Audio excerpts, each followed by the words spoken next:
Girls സ്കൂളിലായിരുന്നു അല്ലേ പഠിച്ചത്? ഹൈസ്കൂൾ വരെ, ഒരു 10ാം ക്ലാസ് വരെ ഗേൾസ് സ്കൂളിലാണ് പഠിച്ചത്. അപ്പോഴുള്ള സഹപാഠികളുടെ അല്ലെങ്കിൽ കൂടെയുള്ളവരുടെയൊക്കെ അപ്രോച്ച് എങ്ങനെയായിരുന്നു? കൂടെയുള്ളവർ അവരുടെ ഇടയിൽ എനിക്ക് കുറച്ച് പ്രിവിലേജ് ഉണ്ടായിരുന്നു. കാരണം ഈ ഒരു ഇത്രയും പെൺകുട്ടികളുടെ ഇടയിൽ ഇത്രയും മാസ്കുലീൻ ആയിട്ടുള്ള ഒരാളെന്ന് പറയുമ്പോൾ അവർക്ക് കുറച്ച് ഇഷ്ടമായിരുന്നു ആദ്യമൊക്കെ.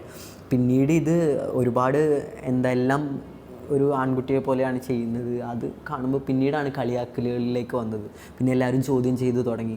പിന്നെ ഏതെങ്കിലും പെൺകുട്ടികൾ എൻ്റെ കൂടെ നടക്കുന്നത് കണ്ട് കഴിഞ്ഞാൽ ഒരു വേറെ റിലേഷൻഷിപ്പാണോ അവർ തമ്മിൽ, അതുകൊണ്ട് ആരും കൂട്ടുകൂടാതെ വരെ ആയി. കൂടെ നടക്കുന്നവരെയും ബുദ്ധിമുട്ടിക്കുന്ന രീതിയിലുള്ള സമീപനം പെൺകുട്ടികളുടെ അടുത്ത് ഉണ്ടായിട്ടുണ്ട്? ഒരുപാട് ഉണ്ടായിട്ടുണ്ട്. ഒരുപാട് സംസാരങ്ങൾ, പിന്നിൽ നിന്നും ഒരുപാട് കമൻറ്റുകൾ, അല്ലെങ്കിൽ അവർ കൂടിയിരുന്ന് സംസാരിക്കുന്നുണ്ടായിരുന്നു നമ്മളെ കളിയാക്കുന്ന പല കാര്യങ്ങളും. ടീച്ചേഴ്സ് എങ്ങനെയായിരുന്നു അതിനോട് പ്രതികരിച്ചിരുന്നത്? ടീച്ചേഴ്സ് പറഞ്ഞു കഴിഞ്ഞാൽ ഞാനാദ്യം ഒരു ക്രിസ്ത്യൻ മിഷണറി സ്കൂളിലായിരുന്നു പഠിച്ചിരുന്നത്. അവിടെ ഭയങ്കര സ്ട്രിക്റ്റ് ആണല്ലോ, അപ്പോൾ ഉള്ള ബേസിക് ഫ്രീഡം പോലും നമുക്ക് അവിടെ കിട്ടുന്നില്ല. അപ്പോൾ ഈ ഒരു സംഭവം അവരുടെ ഈ കൗൺസിലറൊക്കെ ഇതെല്ലാം ടീച്ചേഴ്സിന് പാസ് ചെയ്യുന്നുണ്ടായിരുന്നു. എൻ്റെ അടുത്ത് എന്താണ് സംസാരിക്കുന്നത്, ആ ഒരു പേഴ്സണൽ വിവരങ്ങളൊക്കെ ടീച്ചേഴ്സിനും ക്ലാസ് ടീച്ചറിനും അടക്കമുള്ള ബാക്കിയുള്ള ടീച്ചേഴ്സിനും കൈമാറുന്നുണ്ടായിരുന്നു. അപ്പോൾ അവർക്ക് മനസ്സിലായി ലൈക്ക് ഇതാണ് എൻ്റെ ഐഡൻറ്റിറ്റി, ഇങ്ങനെയൊക്കെ ആണെന്നുള്ളത്. അപ്പോൾ തൊട്ട് പിന്നീട് എൻ്റെ അടുത്ത് ജൂനിയർ കുട്ടികൾക്ക് സംസാരിക്കാൻ പറ്റാതെയായി. അവരുടെ അടുത്ത് സംസാരിക്കുമ്പോൾ അത് വലിയ പ്രശ്നമായി. പിന്നീട് സ്കൂളിലൊരു നിയമം വരെ കൊണ്ടുവന്നു, ക്ലാസ്സിലുള്ള കുട്ടികൾ പരസ്പരം കൈ പിടിച്ച് നടക്കരുത്, തോളിൽ കൈയിട്ട് നിൽക്കരുത്, സീനിയേഴ്സ് ജൂനിയേഴ്സിൻ്റെ അടുത്ത് സംസാരിക്കരുത്, അങ്ങനെയുള്ള നിയമം വരെ അവർ കൊണ്ടുവന്നു ഈ ഒരു വിഷയം അറിഞ്ഞതിന് ശേഷം.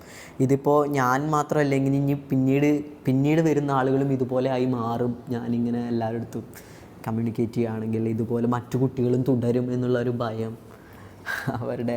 ശരിക്കും പറഞ്ഞു കഴിഞ്ഞാൽ ഞങ്ങളിപ്പോൾ ജെൻഡർ ഐഡൻറ്റിറ്റിയുടെ പല ക്ലാസ്സസിനും പോകുമ്പോഴും ഇത് തന്നെയാണ്. കുട്ടികൾ ഇത് കേട്ടിട്ട് അവരങ്ങനെ ആവുമോ, ഇനി ടി വിയിലൊക്കെ ഇത് വന്നിട്ട് മറ്റുള്ളവർ കാണുന്നവരിങ്ങനെ ആവുമോ, നമ്മളുടെ ഒരു L G B T IQ കമ്മ്യൂണിറ്റിയുടെ ഒരു ലക്ഷ്യം തന്നെ എല്ലാവരും അങ്ങനെ ആക്കുകയാണ്. ഇങ്ങനെ ഒരു സംഭവം ഞാൻ കേട്ടിട്ടുണ്ട്. പക്ഷേ എന്ത് പറഞ്ഞ് നമുക്ക് എങ്ങനെയാണ് ഒരാളെ മാറ്റാൻ പറ്റുക? ഇപ്പോൾ ഒരു ഫീമെയിലിനെ ഒരു മരുന്ന് കൊടുത്തിട്ട് മെയിലാക്കാൻ പറ്റില്ലല്ലോ. അതുപോലെ തന്നെയാണ് ഒരാൾ ജെൻഡർ ഐഡൻറ്റിറ്റി എന്ന് പറയുന്നത് അയാളുടെ ഉള്ളിലുള്ളതാണ്.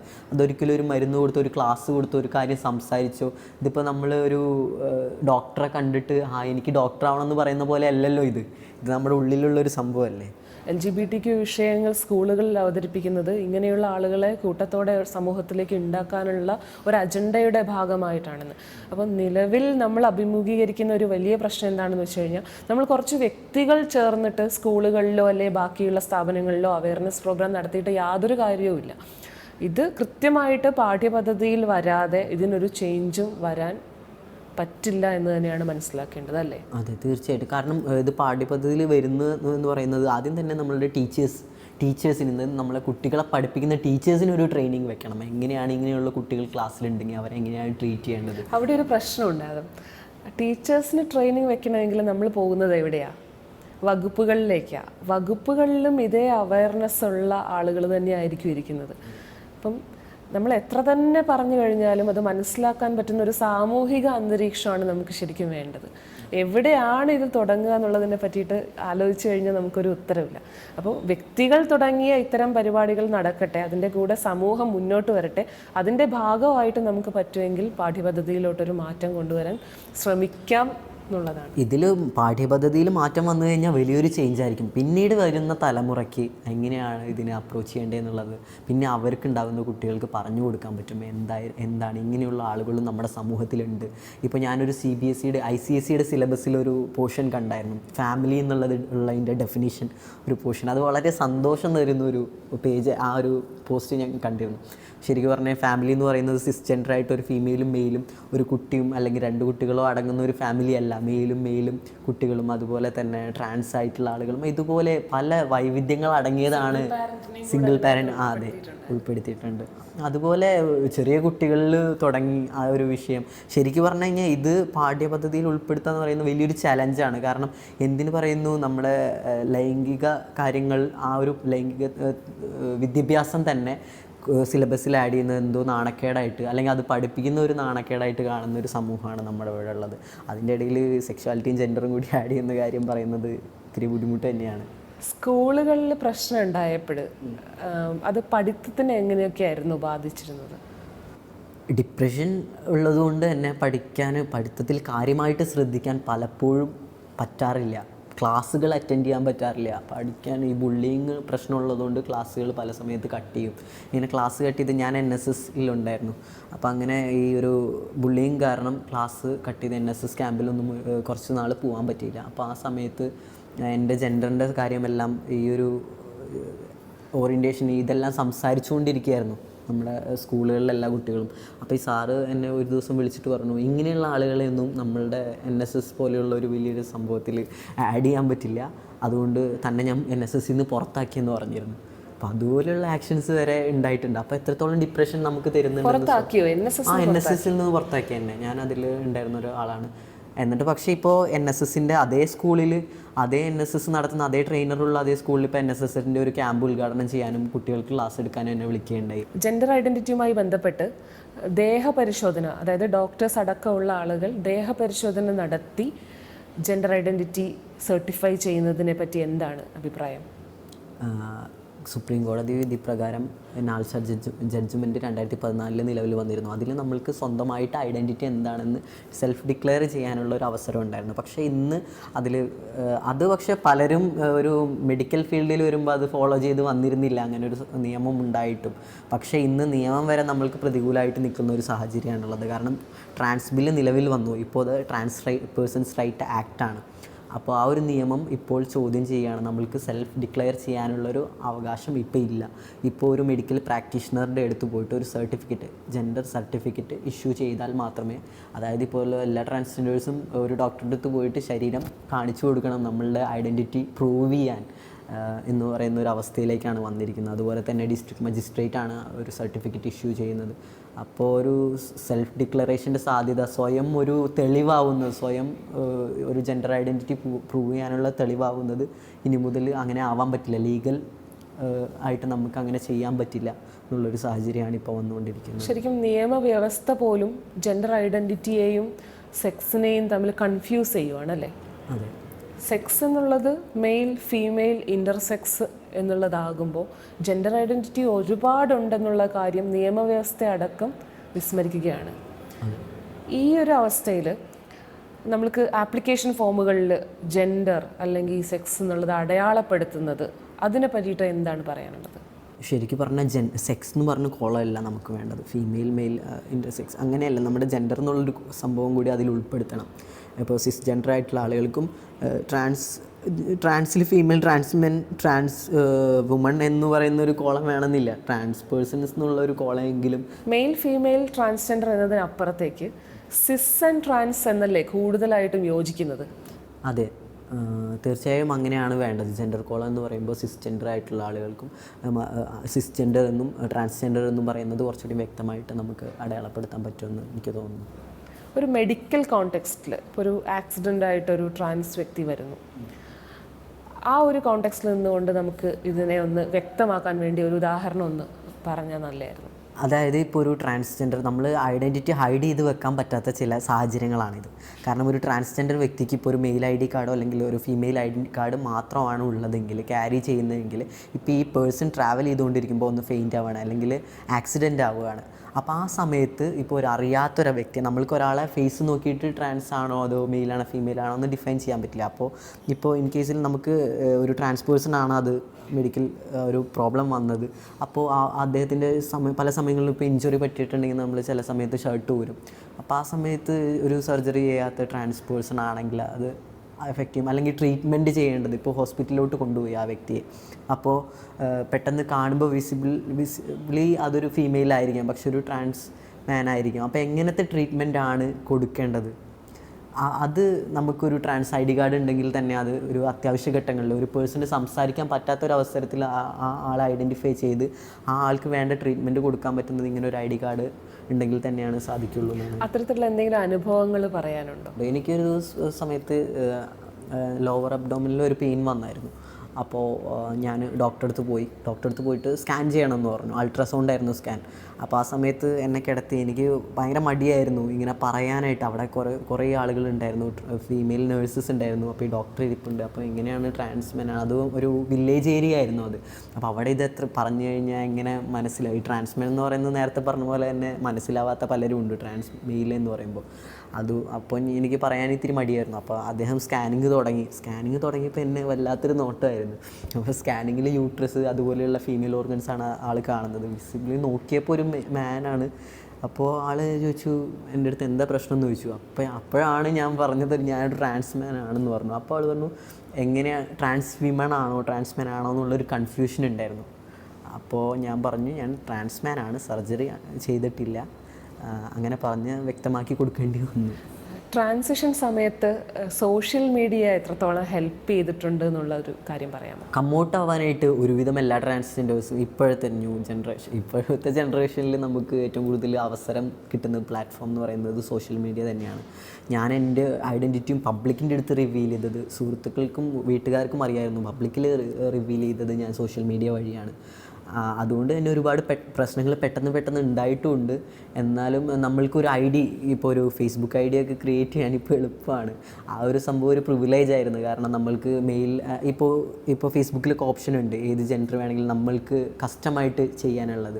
മുമ്പ് അതില്ലായിരുന്നെങ്കിലും നമുക്ക് മെയിൽ ഫീമെയിൽ എന്നൊക്കെ നമുക്ക് പ്രിഫർ ചെയ്തിട്ട് ഇടായിരുന്നു. അപ്പോൾ അങ്ങനെ ഒരു മെയിൽ ഐഡൻറ്റിറ്റിയിൽ ഒരു പ്രൊഫൈൽ ക്രിയേറ്റ് ചെയ്തിട്ടാണ് ഇതിൻ്റെ ആദ്യത്തെ തുടക്കം, നമ്മുടെ ജെൻഡർ പുറത്ത് തുറന്നു പറയുന്നത്. അപ്പോൾ തന്നെ എല്ലാവരും ക്വസ്റ്റ്യൻ ചെയ്തിരുന്നു നിൻ്റെ ഐഡൻറ്റിറ്റി എന്താ മെയിൽ നിന്നിട്ടേക്കുന്നത്. പിന്നെ അതുപോലെ തന്നെ ബയോയിൽ ട്രാൻസ് ബോയ് ഇട്ടിട്ടുണ്ടായിരുന്നു ആദ്യം. അപ്പോൾ അത് തന്നെ റിലേറ്റീവ്സും നമ്മളെ പൊതുവെ ഒരു ആളുകളുണ്ടല്ലോ, നമ്മുടെ റിലേറ്റീവ്സൊക്കെ ആദ്യം നമ്മളെ വാച്ച് ചെയ്തുകൊണ്ടിരിക്കുന്നത് സോഷ്യൽ മീഡിയയിലൂടെയാണല്ലോ, നമ്മുടെ മൂവ്മെൻറ്റ്സും നമ്മുടെ കാര്യങ്ങളും. അപ്പോൾ ഈ ഫോട്ടോസൊക്കെ ഞാൻ അവിടെ ആയിരിക്കുമ്പോഴാണ് ഈ ഫോട്ടോസൊക്കെ ഗ്രൂപ്പിലൊക്കെ ഇങ്ങനെ സ്പ്രെഡ് ആവുന്നത്. ഇങ്ങനെ ആണ് ഈ വ്യക്തി, ഇങ്ങനെയാണ്, അല്ലെങ്കിൽ ആണും പെണ്ണും കെട്ടവനാണ്, ഇങ്ങനെ ആവാൻ വേണ്ടിയിട്ടാണ് പുറത്ത് പഠിക്കാൻ പോകുന്നത് എന്നുള്ളൊരു പ്രചരണം ആ ഒരു സമയത്താണ് സോഷ്യൽ മീഡിയ വഴിയാണ് അവർ കണ്ടുപിടിക്കുന്നത്. അത് വളരെ വലിയ ഇഷ്യൂസ് ഉണ്ടാക്കിയത് ഇതിലൂടെ പലരും കാണാനിടയായി. അതുകൊണ്ടാണ് അതുപോലെ തന്നെ പഠനം പകുതി വെച്ച് നിർത്തേണ്ടി വരുന്നതും ഈ ഒരു പ്രശ്നം കാരണം. മുഖത്തെ രോമം, അതായത് മീശ താടി കുറവായതുകൊണ്ട് ആണല്ല എന്ന് പറയുന്ന കമ്മ്യൂണിറ്റി മെമ്പേഴ്സ് ഉണ്ടോ, ബാക്കിയുള്ളവരുണ്ടോ? എല്ലാവരും ചോദിക്കുക ആദ്യം കാണുമ്പോൾ തന്നെ ക്യൂട്ടാണല്ലോ, അപ്പോൾ ഇങ്ങനെ ട്രാൻസാന്നുള്ള ഐഡൻറ്റിറ്റി അറിയാം. അപ്പോൾ പറഞ്ഞു തന്നെ കണ്ടു കഴിഞ്ഞാൽ ട്രാൻസാന്നൊന്നും തോന്നില്ല. ഇങ്ങനെ ഐഡൻറ്റിറ്റി അവർ തന്നെ നിശ്ചയിക്കുകയാണ്, ട്രാൻസാന്ന് തോന്നില്ല, ട്രാൻസിനെ കണ്ട ഇങ്ങനെ ഒരു ചായയാണെന്ന് മനസ്സിൽ അവർ തന്നെ. അപ്പോൾ ഇങ്ങനെ ട്രാൻസാന്ന് തോന്നില്ല. പക്ഷേ എന്നാലും ഒരു മാസ്കുലിനിറ്റി അങ്ങോട്ട് പൂർണ്ണമായിട്ടില്ല. അത് നമ്മുടെ ട്രാൻസ് കമ്മ്യൂണിറ്റിയിൽ നിന്നുള്ള ആളുകളെ നിനക്ക് എന്താണ് താടി വരാത്തതെന്ന് ചോദിക്കാറുണ്ട് പല സമയത്തും. പലരും ബാക്കി എല്ലാവർക്കും വന്നല്ലോ, നിനക്ക് മാത്രം എന്താ താടി വരാത്തത്? അപ്പോൾ താടിയിലും അതുപോലെ തന്നെ മാസ്കുലിനിറ്റി ഇരിക്കുന്നത് ഭയങ്കര ഹൈറ്റിലും അതുപോലെ ബ്രോഡായിട്ടുള്ള ചെസ്റ്റിലൊക്കെയാണ്. അത് കുറേ രോമം, അതിലൊക്കെയാണ് പുരുഷത്വം, അല്ലെങ്കിൽ ഒരു പുരുഷൻ എന്ന് പറയുന്നതിൻ്റെ കാഴ്ചപ്പാട് അങ്ങനെയാണെന്നാണ് നമ്മുടെ കമ്മ്യൂണിറ്റിയിലും പുറത്തുള്ള ആളുകളുടെ ഒരു ചിന്താഗതി.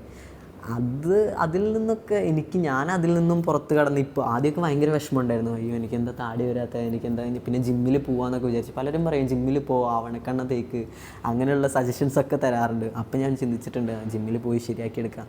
ഇപ്പം ഞാൻ വിചാരിക്കുന്നത് ഞാൻ എന്താണോ അതിൽ ഞാൻ ഹാപ്പിയാണ്. ഞാൻ ആർക്കും വേണ്ടി മാറേണ്ട ആവശ്യമില്ലല്ലോ. ഞാൻ എന്താണെന്നുള്ളതിൽ ഞാൻ വളരെ കംഫർട്ടബിളാണ്. അപ്പോൾ താടി അങ്ങനെയുള്ള കാര്യത്തിലൊന്നും ഇപ്പോൾ ടെൻഷനില്ല. ഇപ്പം ഇങ്ങനെ ഇരിക്കാനാണ് ആഗ്രഹം. അങ്ങനെ ഇഷ്ടപ്പെടുന്നവർ മതി എന്നുള്ളൊരു തീരുമാനം. ഹോർമോൺ ട്രീറ്റ്മെൻറ്റ് എടുത്തപ്പോൾ എന്തൊക്കെ ബുദ്ധിമുട്ടുകളായിരുന്നു ഉണ്ടായിരുന്നത്? ആദ്യം ഹോർമോൺ ട്രീറ്റ്മെൻറ്റ് പറഞ്ഞ പോലെ വല്ലാത്ത ബുദ്ധിമുട്ടുകളല്ല, ഏറ്റവും കൂടുതൽ എന്നെ കുറച്ചുകൂടി കംഫർട്ടബിൾ ആക്കുക ചെയ്തിട്ടുള്ളത്. ആദ്യം പക്ഷേ ഏതൊരു മരുന്ന് നമ്മൾ യൂസ് ചെയ്യുമ്പോഴും ഒരു പ്രശ്നം ഉണ്ടാവുമല്ലോ. ആദ്യം ഒരു മാസത്തെയൊക്കെ ഉണ്ടായിരുന്നുള്ളൂ എനിക്ക് പ്രശ്നം. ഇപ്പോൾ കുഴപ്പമൊന്നുമില്ല, കുറച്ചുകൂടി ഹെൽത്തി ആയ പോലെ തോന്നുന്നുണ്ട്. കുറച്ചുകൂടി നല്ലതായിട്ട് ഹെവി വെയിറ്റൊക്കെ എടുക്കാൻ പറ്റുന്നുണ്ട്. കുറച്ചുകൂടി മാസ്കുലിനായിട്ട് തോന്നുന്നുണ്ട്. ഫിസിക്കലി ഞാൻ കംഫർട്ടബിളായിട്ട് വരുന്ന പോലെ തോന്നുന്നുണ്ട്. ഇപ്പോൾ മൈൻഡും ബോഡിയും ഒരുപോലെ ആവുന്നത് പോലെ തോന്നുന്നുണ്ട്. പിന്നെ മാറ്റങ്ങൾ, വിസിബിൾ ചേഞ്ചസ് ഒരുപാട് ഹാപ്പി ആക്കുന്നുണ്ട്. നമ്മൾ ആദ്യമൊക്കെ ചിരിക്കാനൊക്കെ ഭയങ്കര പേടിയായിരുന്നു, ഒരു ഫെമിനൈൻ ഇത് വരുമോ എന്നുള്ളൊരു പേടി ഉണ്ടായിരുന്നു. ഇപ്പോഴൊക്കെ ഭയങ്കര ഹാപ്പിയാണ്. ഒരു വളരെ പേഴ്സണലായിട്ടുള്ള ഒരു കാര്യത്തിലോട്ടാണ് ഞാൻ ചോദിക്കാൻ പോകുന്നത്.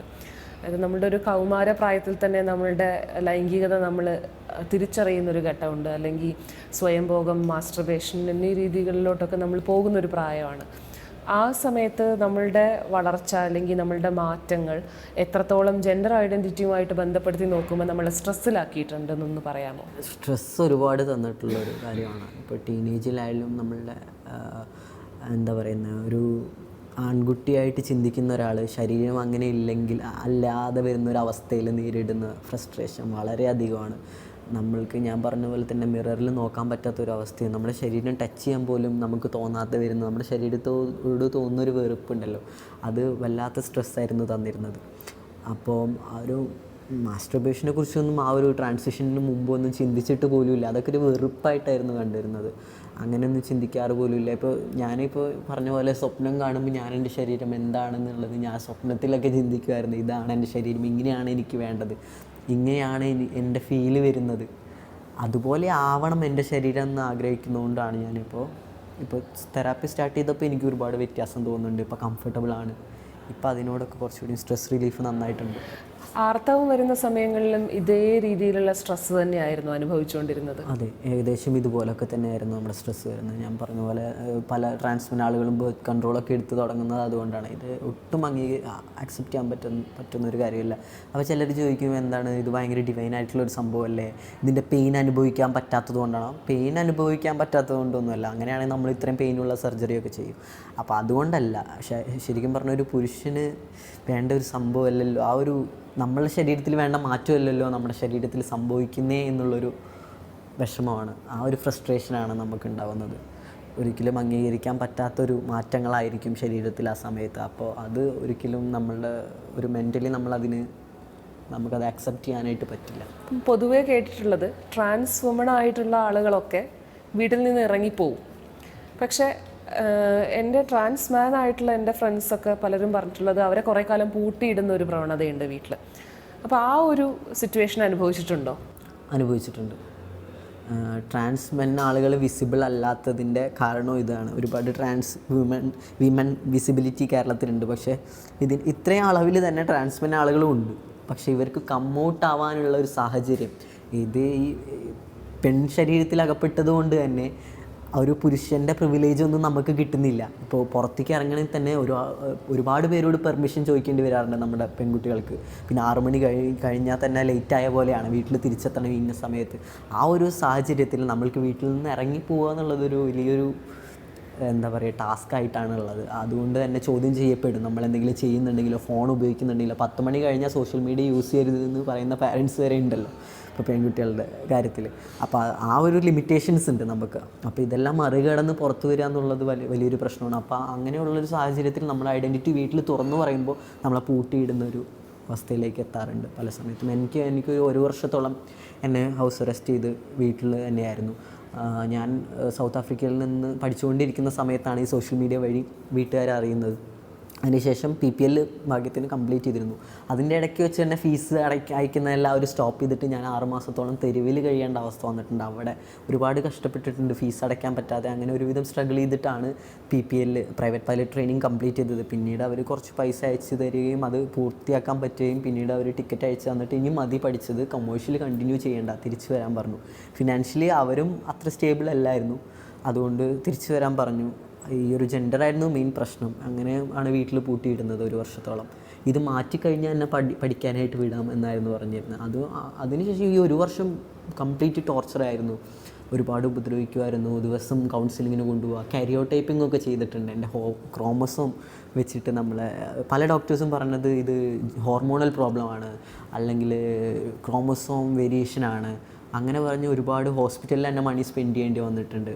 ഇവർ ഇത്ര ലോൺ എടുത്തിട്ടൊക്കെ പഠിപ്പിച്ചിട്ട് അതിന് വേണ്ടിയിട്ട് തന്നെ കുറേ പൈസ ഹോസ്പിറ്റലിൽ സ്പെൻഡ് ചെയ്യേണ്ടി വന്നിട്ടുണ്ട്. കാരണം ഇവർ മിസ്ഗൈഡ് ചെയ്യാറുണ്ട് പല ഡോക്ടേഴ്സും. പിന്നെ ഒരുപാട് മിസ്ഗൈഡിങ് നടന്നിട്ടുണ്ട്.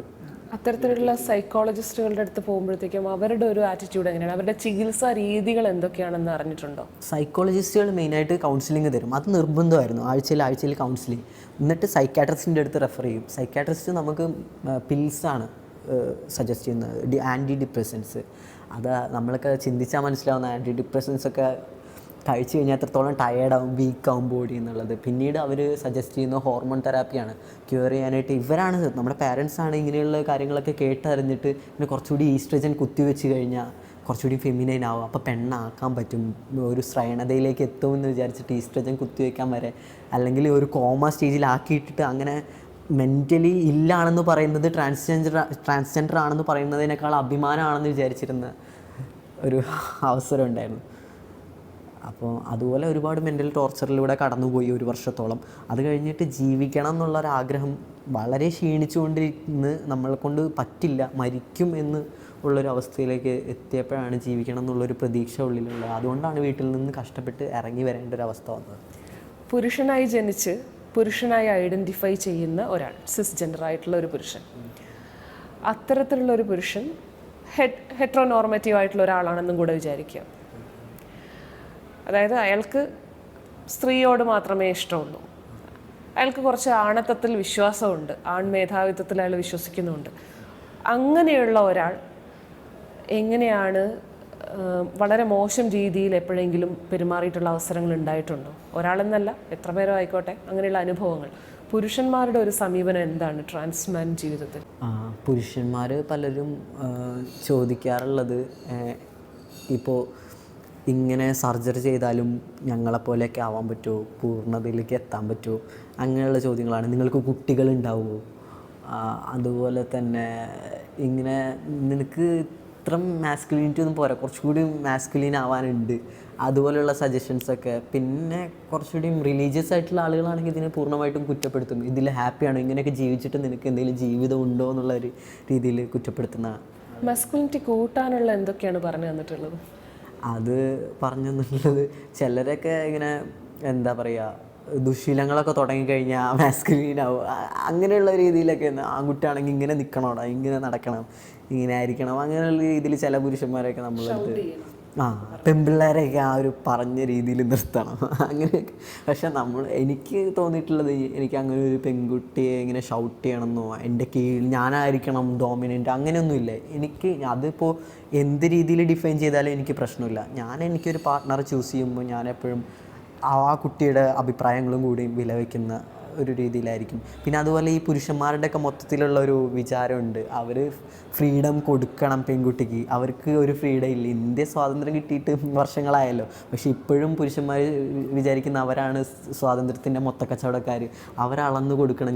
ചിലരൊക്കെ പറയുന്നത് കേട്ടിട്ടുണ്ട്, ട്രാൻസ്മെൻ ആളുകൾ തന്നെ, ചിലർ സിസ്ജെൻഡർ ആയിട്ടുള്ള ആളുകളിൽ നിന്നാണ് ഏറ്റവും കൂടുതൽ ഞാൻ കേട്ടിട്ടുള്ളത്, ഞാൻ അവൾക്ക് നല്ല ഫ്രീഡം കൊടുക്കാറുണ്ടെന്ന്. ഇവരൊക്കെ ആരാണ് അളന്ന് കൊടുക്കാൻ? അങ്ങനെ ഞാൻ ചിന്തിച്ചിട്ടുണ്ട്. പക്ഷെ എനിക്ക് അങ്ങനെയല്ല വേണ്ടത്, അവർക്ക് ഫ്രീഡം ഉണ്ട്, അവർക്കത് യൂസ് ചെയ്യാം.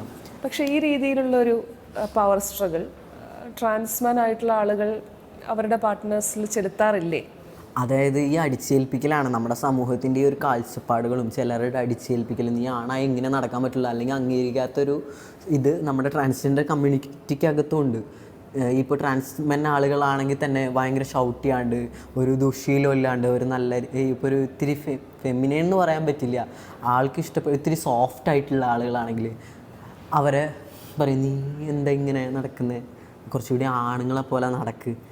ആണെന്ന് പറഞ്ഞു കഴിഞ്ഞാൽ പെൺപിള്ളേരെ ഇങ്ങനെ ഷൗട്ട് ചെയ്ത് നിർത്തുക, അല്ലെങ്കിൽ ഭയങ്കര മാസ്കുലിനായിട്ട് നിർത്തുക, ഇത്തിരി റഫായിരിക്കുക എന്നുള്ളൊരു ചിന്താഗതിയാണ് അവരങ്ങനെ ആക്കുന്നത്. ഇങ്ങനെ അല്ലെങ്കിൽ നീ ആണല്ല എന്നുള്ളൊരു മൊത്തത്തിൽ എല്ലാവരും കുറ്റപ്പെടുത്തുന്നൊരു ഇത് ഇല്ലാതെയാക്കാനെന്ന് തോന്നുന്നു ചിലരൊക്കെ അങ്ങനെ. പക്ഷേ എനിക്ക് അങ്ങനെയുള്ളൊരു കുറ്റപ്പെടുത്തലുകളോ ഇങ്ങനെയുള്ള അലിഗേഷൻസോ ആരെങ്കിലും ചെയ്യുന്നുണ്ടെങ്കിൽ തന്നെ ഞാനത് മൈൻഡ് ചെയ്യാറില്ല. ഞാൻ എങ്ങനെയാണോ, ഞാൻ എൻ്റെ ഒരു വ്യക്തിത്വത്തിന് ഇമ്പോർട്ടൻസ് കൊടുക്കുന്ന ആളാണ്. അപ്പോൾ എനിക്ക് ഒരാളുടെ അടുത്ത് ഇത്തിരി ഡോമിനൻ്റായി നിന്നിട്ട് എൻ്റെ മാസ്കുലിനിറ്റി ഇവർ പറയുന്ന പോലെ പ്രൂവ് ചെയ്യേണ്ട ആവശ്യമില്ല. ഞാൻ എന്താണോ അതാണ് ഞാൻ കാണിക്കുന്നത്, അത് ഞാൻ ഒരിക്കലും പ്രൂവ് ചെയ്യുന്നതൊന്നുമില്ല. ജനിച്ച മതം കുറേ കൂടി റെസ്ട്രിക്റ്റിംഗ് ആയിട്ട് ഈ ഒരു കാര്യത്തിൽ ഇടപെട്ടതായിട്ട് തോന്നുന്നുണ്ട്. മതം ഒരുപാട് ജീവിതത്തെ ബാധിച്ചിട്ടുണ്ട്. അത് ഒരു ഇത്തിരി ഓർത്തഡോക്സ് ആയിട്ടുള്ള ഫാമിലിയിൽ ജനിച്ചതുകൊണ്ട് തന്നെ എന്തുകൊണ്ട് പഠിക്കാൻ വിട്ടതിനെ തന്നെ ചോദ്യം ചെയ്ത ഒരു അവസ്ഥയുണ്ടായിരുന്നു. ഇങ്ങനെയാണെങ്കിൽ പെൺകുട്ടികളെ പഠിക്കാൻ എന്തിനാണ് വിടുന്നത്, കല്യാണം കഴിപ്പിച്ച് വിടേണ്ടത്, അതുകൊണ്ടല്ലേ ഇങ്ങനെ പറ്റിയെന്നുള്ള രീതിയിൽ എൻ്റെ ജെൻഡറും പിന്നെ അത് പഠിക്കാൻ വിട്ടതും കൂടി അവർ കൺഫ്യൂസ് ചെയ്യുമായിരുന്നു. അപ്പോൾ അതുപോലെ തന്നെ ഇപ്പോഴും എന്നെ അക്സെപ്റ്റ് ചെയ്യാത്തത്, ഇത്രയും വർഷമായിട്ടും 2-2.5 വർഷമായിട്ടും എന്നെ അക്സെപ്റ്റ് ചെയ്യാത്തതിൻ്റെ കാരണവും റിലീജിയനാണ് ഏറെക്കുറെ. അതിൽ ഇപ്പോൾ എടുത്ത് പറയുകയാണെങ്കിൽ ഞാൻ അവരെ കാണാനായിട്ട് ഒരുപാട് ശ്രമിച്ചിട്ടുണ്ട്. അങ്ങനെ ഒരുപാട് വർഷം എനിക്ക് ഏറ്റവും കൂടുതൽ മിസ് ചെയ്യുന്ന എൻ്റെ അനിയനെയാണ്. ഞങ്ങൾ അത്രയും ക്ലോസ് ആയിരുന്നു. പക്ഷേ പിന്നീട് ഈ ഒരു പ്രശ്നങ്ങൾ വന്നതിന് ശേഷം അവൻ എന്നോട് മിണ്ടാൻ തന്നെ പേടിയാക്കുന്ന രീതിയിൽ അവർ മാറ്റി എടുക്കുകയായിരുന്നു. എല്ലാവരും കുറ്റപ്പെടുത്തുന്നു, ഒറ്റപ്പെടുത്തുന്നു, എന്തോ പേടിപ്പെടുത്തുന്ന ഒരു രീതിയിൽ ആക്കി മാറ്റുന്നു. എന്തെങ്കിലും ഇപ്പോൾ എന്താ പറയുക, ഈ മുസ്ലിം കുടുംബത്തിലൊക്കെ പറയും ശൈത്താൻ കയറിയതാണ്, നിങ്ങൾ ഈ ഊതുന്നു, പ്രാർത്ഥിക്കുന്നു, ഹോസ്പിറ്റലിൽ കൊണ്ടുവന്നു. അങ്ങനെ ഒരു നമ്മളെ ഏറ്റവും ഇഷ്ടപ്പെടുന്ന ആളുകൾ തന്നെ നമ്മളുടെ അടുത്ത് നിന്ന് അകലുമ്പോൾ ഉള്ളൊരു വിഷമം ഉണ്ടായിരുന്നു.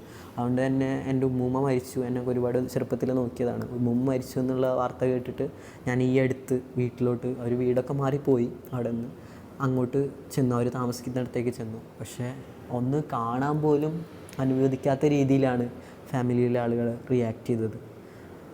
പേടിയായിരുന്നു അവർക്ക് ഞാൻ അങ്ങോട്ട് ചെല്ലുന്നത്, നാട്ടുകാരെന്ത് പറയും, മറ്റുള്ളവർ, നാണക്കേടൊക്കെ ആയിരുന്നു. അങ്ങനെ കാണാൻ പോലും ശരിക്കൊന്നും കാണാൻ പോലും പറ്റിയില്ല. വളരെ വിഷമമുണ്ടാക്കിയൊരു കാര്യമാണ്. നമ്മളെ ആക്സെപ്റ്റ് ചെയ്യാത്ത ഒരു പ്രശ്നമല്ല, പക്ഷേ വേണ്ടപ്പെട്ടവരെ കാണാനോ അതിൻ്റെ ഒരു നല്ല വിഷമമുണ്ട്.